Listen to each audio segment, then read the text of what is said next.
Hello, beautiful people. It's your boy again, Chukwemeka. Well, I welcome you to this new month of May. And I'm dedicating this month actually for the Imo people. Imo Kwenu.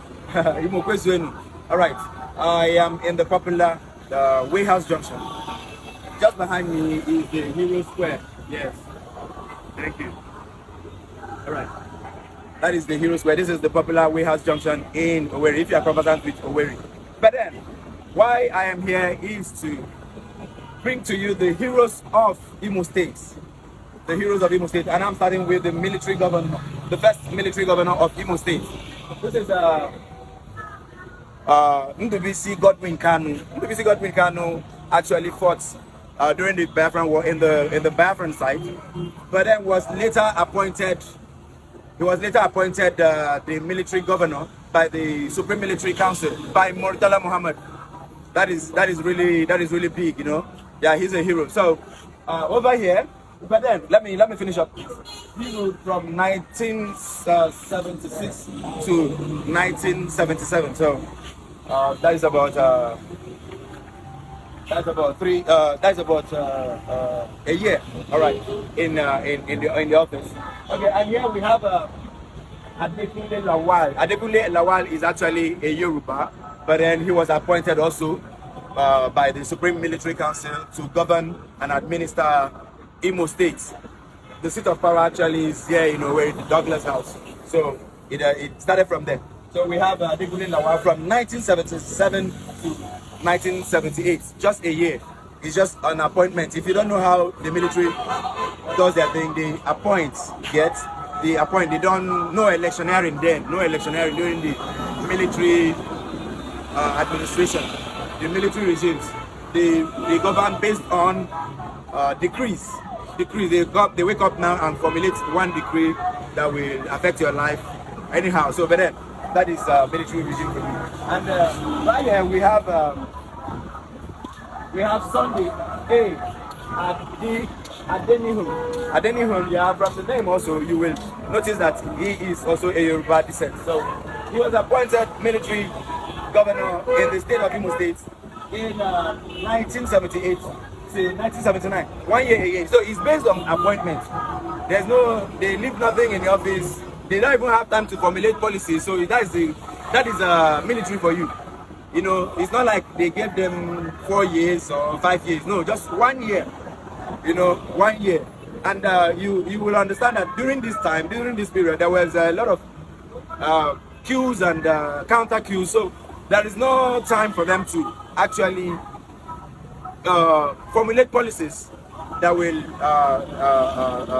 better the people, the lives of the citizens of Imo State. All right, let's go back to the big head of it, the man who now this is Samuel O Mbakwe, Ononaka Mbakwe, and he's nicknamed the whipping governor. He was the first civilian governor actually who really transformed the state, because he had time. He could formulate policies. He could appoint also, some elective positions also that he governed with. You know, it's not really just about him, but the people he governed with in the Imo State. Then let me tell you, during that time, he went into power. He came into power in 1979, 1983. 1979 to 1983, so he had a lot of time to do a lot of things, all right, for Imo State. So and then Abia State was in Imo State. There was nothing like Abia State. So the transformation, the land-breaking infrastructures that you can see in places like Abia State and also Imo State was done by this man. That is Samuel Ononaka Mbakwe, the whipping governor, a very respected elder statesman before his demise. Actually, he's dead now, he's late. So may his soul rest in peace. The works he did in Imo State is still speaking. People, this generation are still talking about Samuel Ononaka Mbakwe. So, and I'm using this opportunity to really encourage governors in the eastern side to emulate the life of Samuel Onunaka Mbakwe. You know, till today, his name is still resonating. He's still echoing because he made his mark, his deeds.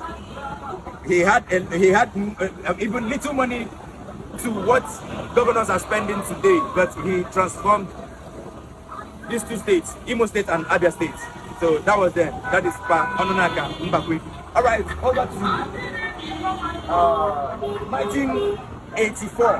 1984, we then have Ike Nwachukwu, Colonel Ike Nwachukwu. Colonel Ike Nwachukwu was a fierce military. Okay, let me not jump in. After that regime, there was a military coup, which brought in General Muhammadu Buhari. General Muhammadu Buhari came into power through military coup when he ousted the then Shehu Shagari administration and imposed himself as governor, as a president. When he did that, he dissolved every democratically elected officers who was doing well then. I will use that word, well. That was where the good works and the time of Samuel Onunaka Mbakwe was truncated, and the military regime then brought in. Look here. The military regime then appointed, it's based on appointment, appointed Colonel Ike Nwachukwu. Ike Nwachukwu was in 1984, that is 1984 to 1985. Check it again, it's just 1 year in office, so there's no time to do anything. All right, come over here. That was Ike Nwachukwu for you. All right, then in 1985, we had Mr. Alison Madueke. Alison Madueke was also appointed to administer governance in Imo State here, and that is from 1985. That was after the appointment of Colonel Ike Nwachukwu. Then we had Alison Madueke. Alison Madueke now governed Imo State just for 1 year again. That is 1985 to 1986, just 1 year. So there is no time for these for them to formulate policies and better the lives of Imo citizens, both in infrastructure and everything. So the infrastructure that we are enjoying today was actually in the government of Samuel Onunaka Mbakwe, because he had at least 4 years, 4 good years to really transform it. All right, over to Amadi Ikweche. Amadi Ikweche is a strong name again in Imo State. All right, he was appointed by the Supreme Military Command, the Supreme Military Council, actually, in 1986. That is after Alison Madueke. So 1986 to 1990. So he had, if you check the time frame, he had about 4 years. Yes, 4 years. And well, I'm yet to research about his giant strides in Imo State, in the life of the citizens and also the infrastructures of Imo State. That will come later on. But I can categorically tell you that that was during the regime, the time of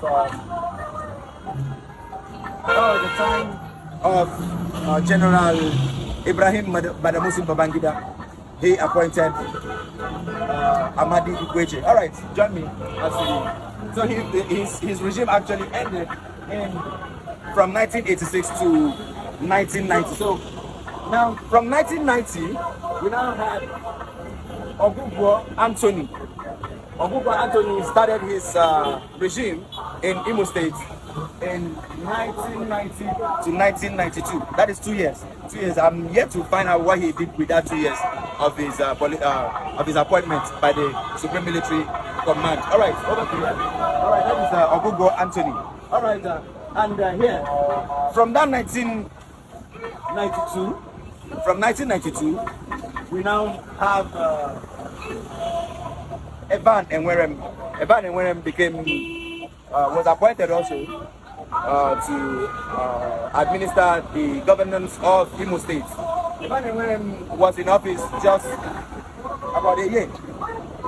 About a year, just a year. That is from 1992 to 1993. Just a year. I don't know what he would achieve in a year. All right, let's do this. All right, from there, from 1993, we now have James N.J. Aneke. James N.J. Aneke actually started his office in 1993 to 1996. 1993 to 1996. That is 3 years. And let me tell you, come closer. Let me tell you the significant thing that happened in that 1993. For Ndibo knows that year to be the year of Asa Abiola. That was when the military tried to transition into civilian rule. They actually allowed electioneering. There were preparations for elective positions in that 1993, and between in the presidency was the late MKO Abiola and Tofa Alhaji Tofa in that 1993. So election was conducted, but the military annulled the election even before results could be announced. They annulled it, and that led to Osa Abiola. So in that 1993, General Sani Abacha, does that name ring a bell? All right, it must. General Sani Abacha took over power. When General Sani Abacha took over power, he now imprisoned, for treason. He arrested MKO Abiola for treason. That story we will bring to you later on. All right, so in that 1993, General Sani Abacha, through the Supreme Military Command, the Supreme Military Council, appointed James N.J. Aneke from that 1993 to 1996. That is 3 years. So, but then we'll still find out what he did with his 3 years. Now let's go back from 1996. We now have from 1996. We now have Colonel Danko Subairo. A lot of you knows that name because it's just some recent years, at least, some 20-something years back. Colonel Danko Subairo was appointed in 1996. Now, Abacha has left office through death, through his demise. Yes, he died in office. General Sani Abacha died in office. So, and General Abdul Salam Abubakar. Come closer. And that what really removed General Sani Abacha from office was because of his death. He died in office through some mysterious circumstances that have not been proven up to today. So what happened was after his death, General Abdul Salam Abubakar now took over power as the head, as the supreme commander of the Supreme Military Council. That was when he appointed Tanko Subairo to administer. It's based on appointment, like I said, to administer governance. Let me use that word in the city of Owerri and Imo State in general. So now his appointments lasted from 1996 to 1999. That is another 3 years. So it's commendable. But we will soon find out what he did with his 3 years. It's based on military appointments, not elective position. He was not elected. It was just military dictates or military decrees. That is what brings them in that appointment. So, all right. Now, in the new millennium, what we call the millennium, we now start having another era of democratically elected governors and presidents in the national level. All right, we now have Achike Udemwa. He was elected. Put that stop. Achike Udemwa was elected in 1999. 1999 was to usher in the millennium year, which is 2000. So Achike Udemwa was elected. He won the popular votes, the most votes, and he was elected into office. in the governor's house. That is the Douglas House. All right, and he from 1999 he did 8 years actually in office. He did 8 years. 8 years. Now this is the from 1976 down to the year 1999. This is the only governor. This is the first governor actually that was elected after the truncation, after the regime, or sorry, the administration of Chief Samuel Onona Kambakwe was was removed from office through coup. So now this is the democratically elected governor of Imo State. So he did 8 years, total of 8 years, because after 4 years he was re-elected back to office. So that is Achike Udemwa. Yeah, we will find out. We'll bring to you his giant strides, all his transformations and everything that is good that he did in the city, in the city of Owerri and also Imo State in general. All right. After his administration, after the administration of Chief Achike Udemwa, we now have another democratic governor was elected. There was a democratic process in the electioneering, so he was elected. That is Ike Hakim from 2007. Ike Hakim only served for 4 years. He was not able to secure re-election. So that was how he served for 4 years in Imo State. So, well, that is commendable because he did a lot of work. To the people of Imo State. All right. Then 2011 there was another election, so he did not win. What happened was there was a political revolution. A lot of people became conscious and they voted massively for this man here, Rochas Anayo Okorocha. Rochas Anayo Okorocha became the governor of Imo State from 2011.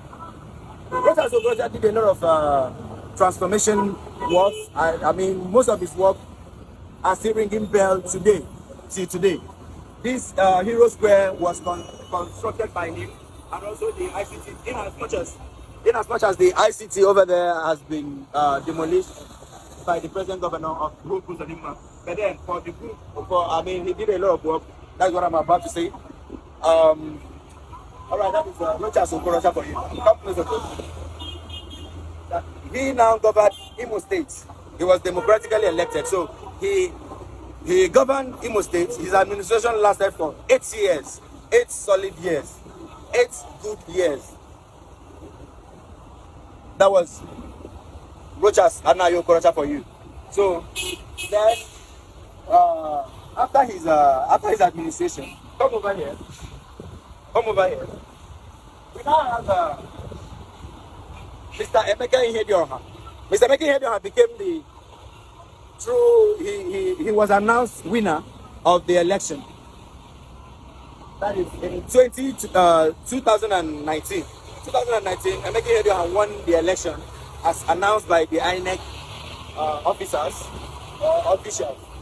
So from that 2019, it was barely his administration lasted barely about 6 to 7 months up to 2020, when His Excellency, distinguished Senator Hope Uzodinma, now won through court. He was declared winner of that actual 2019 election through court processes. I mean, they gathered evidence, they gathered a lot of information that showed that he actually won the election. So we give it up to him, His Excellency, distinguished Senator Hope Uzodinma, for being declared the winner, the actual winner of that 2019 election. So this is him, and presently he is the current governor of Imo State. But his administration will be coming to an end by November 2023. That is some few months from now. I wish him well. I wish him all the best. He's really doing a lot of things. Like I looked at that road, the Olu Road. No, we'll see it. the Olu Road and also a lot of roads, Lise Road, Okigwe, and a lot of places that he has reconstructed, giving life, is commendable. So I'm not campaigning for anybody, but I'm saying, if you know what you're doing and you are doing it right, do it right and continue doing what is right. So my good facilitation to His Excellency, distinguished Senator Hope Uzodinma. I hope he will be re-elected. I hope he will, continue doing the marvelous work for the people of Imo State. This video is to educate you on the past and present administration of Imo State. The people, the military, the democratically elected governors, past and present. Thank you, and continue joining me, continue following me on Namen TV. We are not just interested in unifying only Igbos. We are interested in bringing back our lost glory, our values, and showcasing them to you here on this platform. Thank you. It's your boy again, Chukwemeka. You have a lovely day. Thank you.